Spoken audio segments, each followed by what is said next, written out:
یعنی اگر دوسرے الفاظ میں آپ کہتے ہیں تو حق حاکمیت اور حق ملکیت وہاں کے لوگوں کو ملنا چاہیے، جو کہ 73 سال سے نہیں ملا۔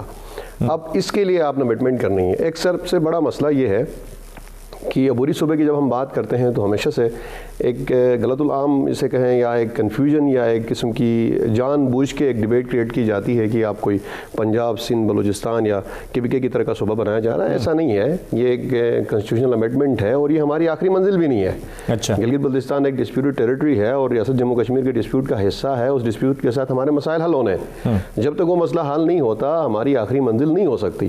اب بات یہ ہے کہ جو سیٹ اپ ابھی بنایا جا رہا ہے کیا وہ پرانے سیٹ اپ سے امپاور ہوگا؟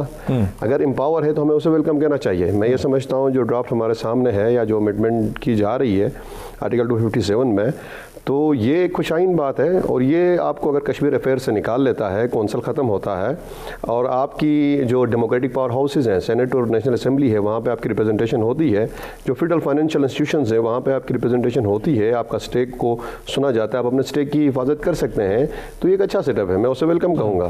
اور میں یہ سمجھتا ہوں کہ آپ کی جو متنازع حیثیت ہے وہ بھی آپ کا آئین اسے گارنٹی دیتا ہے۔ اور سب سے بڑا جو مجھے حیرت ہوتی ہے عموماً جو گلگت بلتستان کے لوگ آرٹیکل 1 میں امینڈمنٹ کی بات کرتے ہیں، میں تو حیران ہوں، یہ مطالبہ نہیں کرنا چاہیے۔ گلگت بلتستان کے لوگوں کے پاس جو سب سے بڑا ہتھیار ہے وہ کل کو جو پلیبیسائڈ میں ووٹ دینا ہے وہ ہے، اور اس ہتھیار کے ذریعے ریاست سے وہ اپنی ہر بات منوا سکتے ہیں، تو وہ اس ہتھیار کو سرنڈر کیوں کرنا چاہتے ہیں؟ اور اگر آرٹیکل 1 میں امینڈمنٹ ہوتی ہے تو گلگت بلتستان کے لوگوں کے پاس کیا ہے؟ آپ نے KPK کے کسی ڈویژن میں کا حصہ بن جانا ہے۔ تو میں یہ سمجھتا ہوں کہ پرانے سیٹ اپ سے ایک امپاورڈ سیٹ اپ جس میں آئینی جو ایک سپورٹ ہے اس کے ساتھ ہمارے پاس سیٹ اپ تو صوبے کا ہے۔ کیا آپ کو یہ لگتا ہے کہ اس سے امپاورمنٹ میں اضافہ ہوگا؟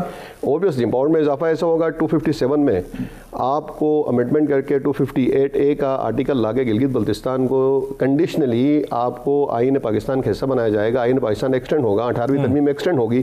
گلگت بلتستان کو ایک فیڈریشن کی اکائی کے طور پر تصور کیا جائے گا۔ یہاں پہ بریک لے رہے ہیں، مزید اس کے بات کریں گے۔ ناظرین بریک پر جا رہے ہیں، ہمارے ساتھ رہیے گا۔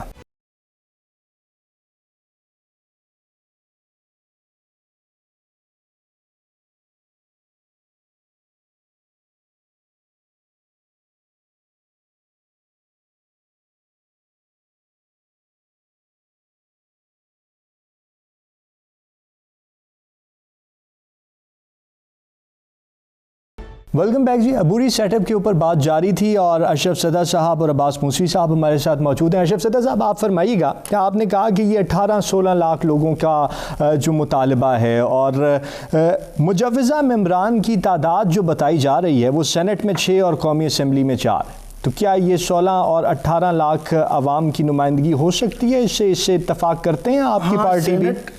سینٹ کے جو سیٹیں ابھی فی الحال جو ہمیں مل رہی ہے اس سے ہٹ کے اگر نیشنل اسمبلی میں اگر آپ دیکھیں تو میرا خیال ہے کہ ملک کے جو دیگر صوبے ہیں وہاں پر جو نیشنل اسمبلی کی جو ایک سیٹ بنتی ہے اس کے مقابلے میں سمجھتا ہوں کافی حد تک برابر ہے۔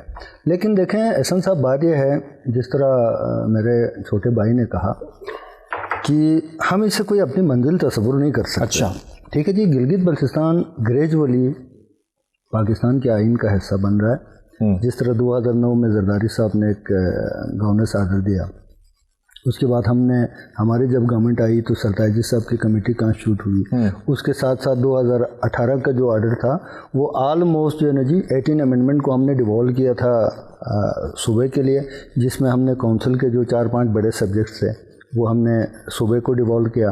تو یہ ایک منزل کی طرف ایک قدم ہے اور یہ کوئی ٹوٹل مسئلے کا حل نہیں ہے۔ اب یہ میں یہاں موقع سے بالکل فائدہ اٹھاتے ہوئے یہ بات کہوں گا کہ گلگت بلتستان اس وقت اپنی تاریخ کے یعنی کہ آزادی کے بعد تاریخ کے ایک اہم ترین، حساس ترین اور ایک نازک ترین دور سے گزر رہا ہے۔ اس وقت ہمیں پولیٹیکل میچورٹی دکھانے کی ضرورت ہے۔ تمام سٹیک ہولڈرز کو، گلگت بلتستان کے جتنے پولیٹیکل پارٹیز ہیں، جتنے سیکٹیرین پارٹیز ہیں، جتنے سوشل ایکٹیوسٹ ہیں، جتنے ہمارے سب نیشنلسٹ پارٹیز ہیں، ان سب کو بیٹھ کے گلگت بلتستان ایک فیصلہ ہونے جا رہا ہے۔ اس میں ہمیں اپنے تمام مستقبل کو پروٹیکٹ کرنا چاہیے۔ آپ کے ہاں جو گریونسز ہو سکتا ہے کسی بھی بڑے فیصلے سے پہلے ان کو ایڈریس کیا جانا چاہیے، اور ماضی کے جو ہمارے ساتھ جو کچھ ہوئے ہیں ان سے ہمیں سبق حاصل کرنا چاہیے۔ یعنی آپ کو لگتا ہے آپ کے جتنے بھی مطالبات تھے وہ سارے کے سارے پورے ہو گئے اور اختلافات بھی ختم ہو گئے؟ نہیں جی، دیکھیں جی، مطالبات تو پورے کبھی پاکستانی عوام کے بھی نہیں ہوئے. اچھا, بہتری کی گنجائش ہمیشہ رہتی ہے, ٹھیک ہے جی, لیکن میں یہ سمجھتا ہوں کہ چونکہ جو گرد و پیش میں جو حالات ہو رہے ہیں, ٹھیک ہے جی, آپ دیکھیں آج کل جو ہے نا جی کارگل لداخ سائٹ میں چائنا اور انڈیا کے ساتھ LAC کے اوپر جو حالات چل رہے ہیں, کشمیر کے اندر جو حالات چل رہے ہیں, یا پھر آپ دیکھیں تو جا کے رشیا اور جو یوکرائن کے جو حالات چل رہے ہیں, ان تمام حالات کے اس کے بعد سب سے بڑی بات یہ ہے, میں آپ کو یہ بات بھی بتا دوں کہ اکثر ہمارے دوست ہمیں کہتے ہیں کہ مسلم لیگ نون نے سرٹائجز کمیٹی کانسٹیٹیوٹ کی, اس نے بڑا جو ہے نا جی اس کے اوپر کام کیا, لیکن وہ اپنے دور میں عبوری صوبہ کیوں نہیں دے سکے؟ یہ سوال ہم سے شد و مت کے ساتھ کیا جاتا ہے. لیکن میں آج یہ کلیئر کرتا ہوں گلگت بلتستان کے عوام کو کہ دیکھیں 5 اگست 19 اس وقت نہیں ہوا تھا جب ہندوستان نے آرٹیکل 270 اور 35A کا خاتمہ کر کے اس ٹیریٹری کو اپنا کانسٹیٹیوشنل پارٹ نہیں بنایا تھا اس ٹائم پر. اور اس وقت ریاست پاکستان کے اندر اور سیاسی گورنمنٹ کو یہ خدشہ تھا کہ اگر ہم یہ فیصلہ کرتے ہیں گلگت بلتستان کو عبوری صوبہ بنا لیتے ہیں تو خدشہ ہے کہ ہندوستان کہیں اس پار کے جو کشمیر ہے اس کو اپنا آئینی حصہ نہ بنا لے. اب وہ تو کام اپنا انہوں نے تو اپنا کام کر دکھایا. ٹھیک ہے جی, میں تو سمجھتا ہوں کہ 2019 کے بعد بڑا وقت لیا ہے ریاست پاکستان نے. اچھا, ٹھیک ہے جی, انہیں بولڈ فیصلے کرنے چاہیے. گلگت بلتستان کے عوام اس لیے انہوں نے آزادی حاصل کر کے الحاق پاکستان نہیں کیا تھا کہ وہ 70-75 سال اپنے جو آئینی شناخت سے محروم رہیں, اور کئی نسلیں ہماری گزر چکی ہیں کہ انہیں پتہ ہی نہیں ہے کہ ہم کون سے سٹیزنس ہیں. ٹھیک ہے جی, تو آج کل گلگت بلتستان کی پڑھی لکھی آبادی ہے. ٹھیک ہے جی, تو میں سمجھتا ہوں کہ یہ جو کچھ ایک اس گورنمنٹ میں گلگت بلتستان کو ملنے جا رہا ہے, یہ منزل کی طرف ایک قدم ہے, اور ہوپ فلی. اچھا, یہ آپ کو منزل کی طرف قدم دکھائی دے رہا ہے. عباس صاحب یہ فرمائیے گا, آپ نے جیسے امپاورمنٹ کی بات کی کہ امپاورمنٹ کی طرف جانا چاہیے, اور یہ اچھی بات ہے, سیاسی میچورٹی کی ایک علامت ہے, لیکن یہ فرمائیے گا کہ یہ جو عبوری سیٹ اپ ہے, کیا یہ آپ کو NFC ایوارڈ کی طرف لے کے جائے گا, اور جو گلگت بلتستان کو سبسڈیز حاصل ہیں ان کی حیثیت کیا ہوگی؟ یہ نہ ہو کہ وہ سبسڈیز بھی اس کے ساتھ جائیں اور جو عوام ہے وہ پہلے ہی محرومیوں کا شکار ہیں اور وہ رونا روتے ہیں, تو وہ بھی مزید اس میں اضافہ ہو جائے. دیکھیں جی, یہ تو ظاہر ہے امنڈمنٹ کے بعد چیزوں کا اندازہ ہوگا, لیکن جو ریکمنڈیشنز ہیں, ریکمنڈیشنز میں جب آپ گلگت بلتستان کو متنازع حیثیت کو تسلیم کرتے ہیں, آپ کا آرٹیکل آج تک گلگت بلتستان کو ریاست پاکستان کی کسی آئینی کاغذ میں متنازع تسلیم نہیں کیا, بس یونائٹڈ نیشن کی جو سبمیشن ہے اس کے علاوہ, یا گلگت بلتستان آج تک ڈاکومنٹری طور پر صرف یونائٹڈ نیشن کے نقشے کے علاوہ کسی بھی ایویڈنس کے طور پر متنازع آپ تسلیم نہیں کرتے. آپ ریاست یہ سمجھتی تھی کہ گلگت بلتستان کو ہم ایک پولیٹکس آف ایمبیگوٹی میں رکھیں گے, جب ٹائم آئے گا تو ہم اسے اپنے ساتھ لگا دیں گے, لیکن وہ نہیں کر سکے. پہلی مرتبہ جسے میں کامیابی سمجھتا ہوں, گلگت بلتستان میں کوئی آئین کا شیلٹر آ رہا ہے. اچھا, ایک آئین کنڈیشنلی آپ کو مل رہا ہے کہ اس آئین کا آپ حصہ بنیں جب تک آپ کا مسئلہ حل نہیں ہوتا. اس سے پہلے ایسا نہیں تھا. اس سے پہلے ہوتا یہ تھا کہ جب زمینوں پہ قبضہ کرنا ہو, 74 کا جو لینڈ ریونیو ایکٹ آپ کا ایکسٹینڈ ہوتا تھا, زمین پہ قبضہ کر لیتے تھے. 21ویں ترمیم ایکسٹینڈ ہوتی تھی, فوجی عدالت بنتی تھی, شیڈول 4 وہاں پہ آتا تھا, لگتا تھا. اچھا, اس کے بعد آپ کا اینٹی ٹیررسٹ کورٹ وہاں پہ بنتے تھے. کہا جاتا تھا آئین پاکستان کے تھرو ہم کر رہے ہیں, لیکن جب ہم یہ کہتے تھے کہ زمین کی ملکیت آئین پاکستان کے تھرو ہماری بنتی ہے, تو وہ ہمیں خالصہ سرکار کے قانون کی یاد دلاتے تھے, اب تو متنازع ہے. تو اس کی وجہ بنیادی یہ تھی کہ ہمارے پاس کوئی آئین نہیں تھا. تو یہ میں سمجھتا ہوں کہ گلگت بلتستان کے حوالے سے یہ سب سے بڑی ڈیولپمنٹ ہے کہ گلگت بلتستان پہلی مرتبہ کسی آئینی شکل میں آ رہا ہے جس میں آپ کلیم کر سکتے ہیں اپنے رائٹس کے بارے میں. اس سے پہلے جو کچھ بھی ہو رہا تھا وہ ایگزیکٹو آرڈر کے تھرو ہو رہا تھا, اور ریاست جہاں جہاں پہ اپنا فائدہ دیکھتی تھی ایگزیکٹو آرڈر کے تھرو آئین پاکستان کو ایکسٹینڈ کرتی تھی. جہاں جہاں پہ گلگت بلتستان کے لوگوں کا مسئلہ ہوتا تھا, ریاست وہاں پہ اس قانون کو ایکسٹینڈ نہیں کرتی تھی اور ان کا استحصال ہوتا تھا. یہ سب سے بڑا مسئلہ تھا گلگت بلتستان کا, اور 70-72 سال سے گلگت بلتستان کے ساتھ بہت زیادہ زیادتی ہوئی جس کا کوئی ازالہ نہیں ہے. اب بات یہ ہے, جب ہم ڈسپیوٹڈ ٹیریٹری کی بات کرتے ہیں, خاص طور پر پاکستان کنٹرول ایریا میں آپ آزاد کشمیر اور گلگت بلتستان کی بات کرتے ہیں, اور یہاں کے سیٹ اپس کا آپ کمپیریٹیولی انالیسس آپ کرتے ہیں, تو میری رائے یہ ہے کہ جو کمٹمنٹ ہمارے سامنے ہے یا جو ڈرافٹ اس وقت موجود ہے جس کے اوپر ڈسکشن ہو رہی ہے, جس کے اوپر ہماری پارٹیز کو اعتماد میں لیا گیا ہے, وہ جو آئینی سیٹ اپ ہوگا وہ آزاد کشمیر کا جو موجودہ سیٹ اپ ہے اس سے زیادہ امپاور ہوگا. اس کی سب سے پہلی وجہ یہ ہوگی کہ کشمیر افیئرس کے نیچے ریاست چل رہی ہے. آزاد کشمیر کی ریاست کہا جاتا ہے لیکن کشمیر افیئرس ایک منسٹری کے نیچے ہے, جبکہ گلگت بلتستان کی جو ڈیموکریسی کے جو پاور ہاؤسز ہیں, سینٹ ہے اور جو نیشنل اسمبلی ہے اور آپ کے جو فیڈرل فائنینشل انسٹیٹیوشنز ہیں, وہاں پہ آپ کی ریپرزنٹیشن ہے. آپ کشمیر افیئر سے نکل جاتے ہیں, کونسل آپ کا ختم ہوتا ہے, اور اس سے بھی بڑھ کے ہمارا مسئلہ نیشنل اسمبلی اور سینٹ کے سیٹوں سے بھی بڑھ کے آپ کے وسائل پہ آپ کو ملکیت حاصل ہوتی ہے اور آپ اپنے وسائل کو اپنی مرضی سے استعمال کر سکتے ہیں, آپ کو اختیار حاصل ہوتا ہے. اور آپ کو جو آپ کے سوئس بارڈر سے انکم ٹیکس کے مد میں جو ٹیکس ملتا ہے اس میں آپ کا حصہ ملتا ہے. آپ کے جو واٹر رائٹس ہیں, جو پانی آپ کا بادشاہ و دیمن میں یوز ہوتا ہے اس کے آپ کو رائلٹی ملتی ہے. آپ کو جو سی پے کا ٹول ٹیکس ہے اس کے اندر آپ کو رائلٹی 18ویں ترمیم کے تحت مل جاتی ہے. اور جو وہاں کے منرلز ہیں اس میں جو لوکل رائلٹی کلیم ہے وہ 18ویں ترمیم کے تحت جو دوسرے صوبوں میں اسی طرح آپ کو ملتا ہے.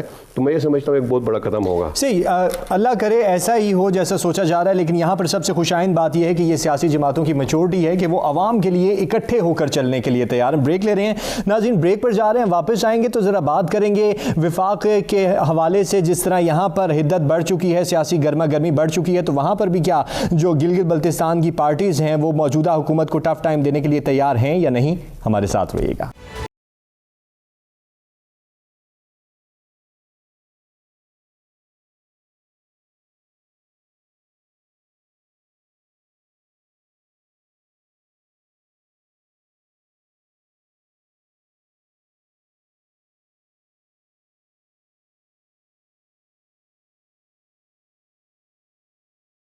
ویلکم بیک جی ناظرین. گلگت بلتستان افیئرز اور اس طرف تو بہت زیادہ سیاسی حدت بڑھ چکی ہے اور جتنی بھی سیاسی جماعتیں ہیں, پی ڈی ایم ہو یا پاکستان پیپلز پارٹی ہو, سب ہی حکومت کو ٹف ٹائم دینے کے لیے تیار ہیں. ذرا گلگت بلتستان کی بھی صورتحال جان لیتے ہیں کہ وہاں پر جو موجودہ حکومت ہے وہ تحریک انصاف کی ہے, تو کتنا ٹف ٹائم اس کو مل سکتا ہے.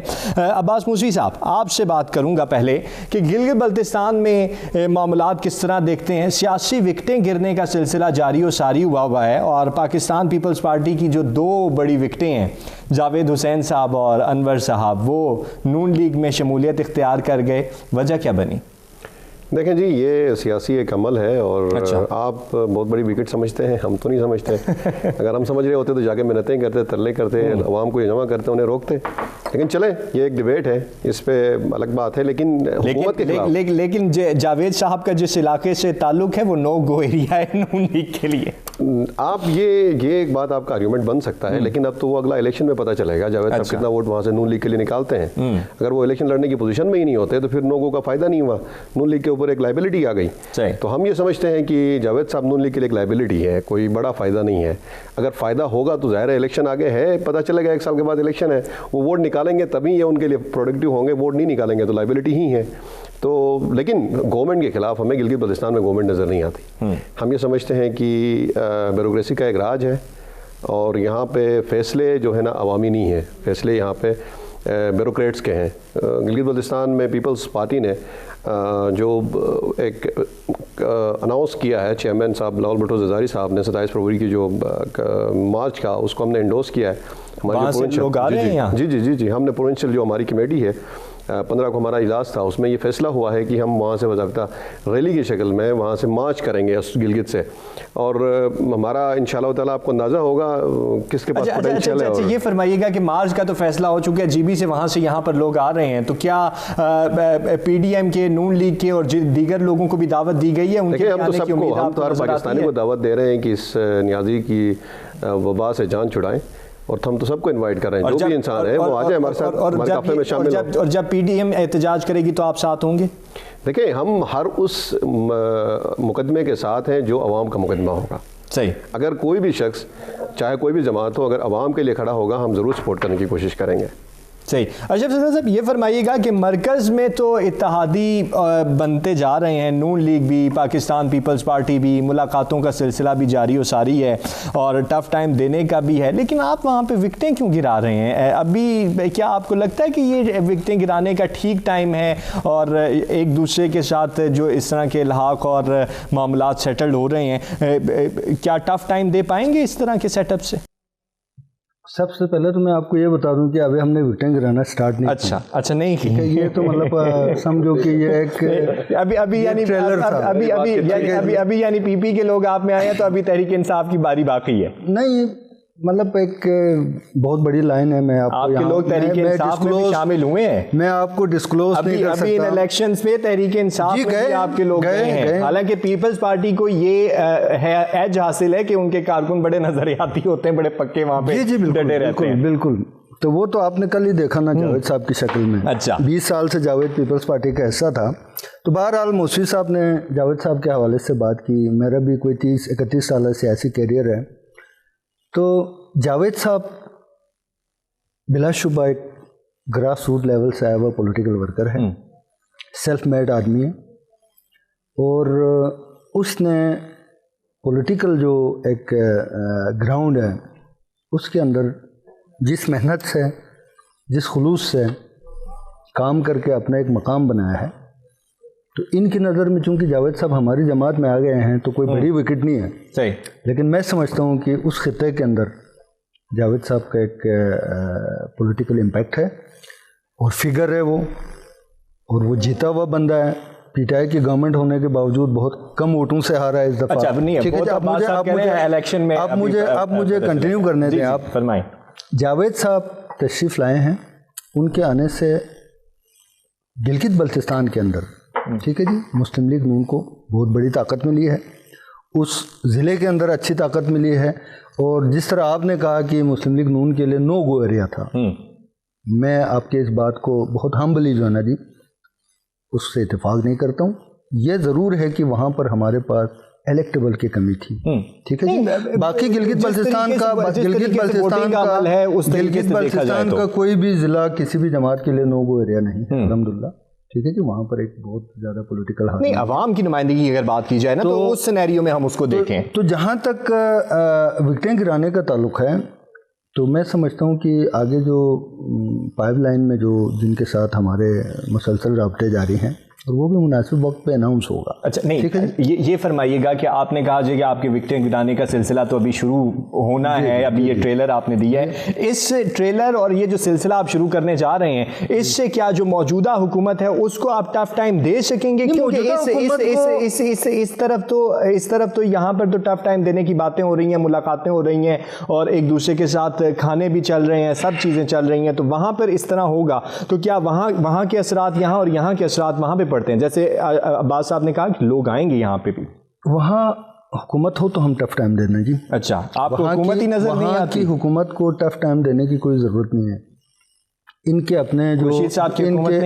اپنے جو ترجمان ہیں, اچھا, ان کے اپنے جو نادان جو حکومتی اکابرین ہیں وہ خود حکومت کو ٹف ٹائم دینے کی طرف جا رہے ہیں. جس طرح یہاں پر فیڈرل کے اندر عمران خان کے لیے ٹف ٹائم کا جو حالات ان کے اپنے لوگ پیدا کر رہے ہیں, وہاں پر بھی چونکہ وہاں کی گورنمنٹ یہاں کی گورنمنٹ کو کاپی پیسٹ کر رہی ہے. اچھا, ٹھیک ہے جی.